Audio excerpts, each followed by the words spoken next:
ആ സരോജിനിയല്ലേ വരുന്നത്? അവള് നേരത്തെ വന്നു. ഞാൻ കുറച്ച് നേരത്തെ വന്നു. നാരായണി, നീ നേരത്തെ വന്നു. മേശി കണ്ടിട്ട് നാരായണി ഞാൻ തോന്നല്ല. ഞാൻ തന്നെ നാരായണി. നാരായണിക്ക് ഈ കളറിലെ മേശി ഇല്ല. ഞാനപ്പോഴും ഈ മാക്സി ഇടാറുള്ളൂ. എന്താ നാരായണി, നീ നേരത്തെ തൊഴിലുറപ്പിന് വന്നത്? നേരത്തെ വന്നതേ എനിക്ക് നേരത്തെ പോകാൻ വേണ്ടിയാ. തൊഴിലുറപ്പിന്റെ പണി 4 മണി വരെയാണ്. നേരത്തെ വന്നെന്ന് വിചാരിച്ചിട്ട് നേരത്തെ പോകാനും പറ്റൂല. ഓ, എങ്ങനെ പറഞ്ഞാൽ പറ്റൂല, എനിക്ക് ബീവറേജിൽ പോയി ക്യൂ നിൽക്കാനുള്ളതാ. നിന്റെ കെട്ടിയല്ലേ ബീവറേജിൽ പോര്.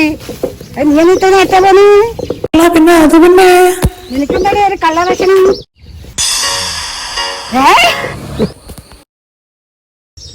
മീശ വെച്ച പെണ്ണാ? പെണ്ണൊന്നുമല്ല കേട്ടോ, മീശ വെച്ച നല്ല പുരുഷനാ. തൊഴിലുറപ്പ് പെണ്ണുങ്ങൾക്കാണില്ലതാണ്. നീ എന്തിനാ ആണായിട്ട് തൊഴിലുറപ്പിന് വന്നത്?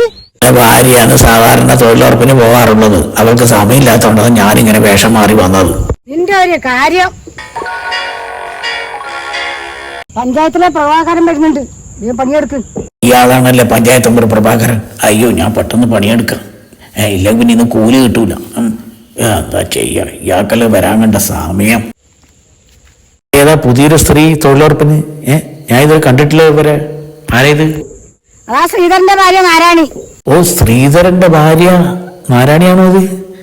കണ്ടത് സന്തോഷം. ഇത്ര കാലായി കണ്ടിട്ടെന്നറിയോ? നാരായണിന്നറിയാ? നാരായണായിട്ട് നിനക്കെന്താ ഇത്ര ബന്ധം? അപ്പൊ നിങ്ങൾ സംഭവം ഒന്നും അറിയില്ലേ? ഈ നാരായണിനെ ഞാൻ കല്യാണം കഴിക്കാൻ വേണ്ടിയിട്ട് പണ്ട് ഞാൻ പെണ്ണ് കാണാൻ പോയതാ.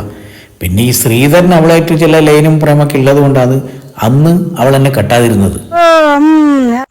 നിങ്ങൾ ആരോട് പറയണ്ട സംഭവം. ഏതായാലും ഒന്ന് കണ്ടിട്ട് പോവാ. നാരായണി, നാരായണി, നിങ്ങളുടെ ഒരാൾ വിളിക്കുന്നു. നിനക്കറിയാ ഇവനാ? നോക്കിയേ, എനിക്ക് ഇവനറിയാ, പരിചയണ്ടാ. നിന്നെ കണ്ടിട്ട് പോകാനാ നിക്കുന്നവൻ. നാരായണി, നാരായണി, ഞാൻ കുറച്ച് പണിത്തിരക്കാണേ. നാരായണി എന്താ നോക്കാത്ത? ഒന്ന് കണ്ടിട്ട് പോവാന്ന് വിചാരിച്ചാല്. എടാ നീ പോയിക്കാ. അങ്ങനെ പറ്റൂല, ഒന്ന് കണ്ടിട്ട് പോവാ.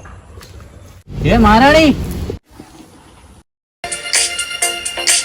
പണ്ട് നിങ്ങൾ പെണ്ണാണെന്ന നാരായണിയുടെ ഭർത്താവാന്ന് ഞാൻ.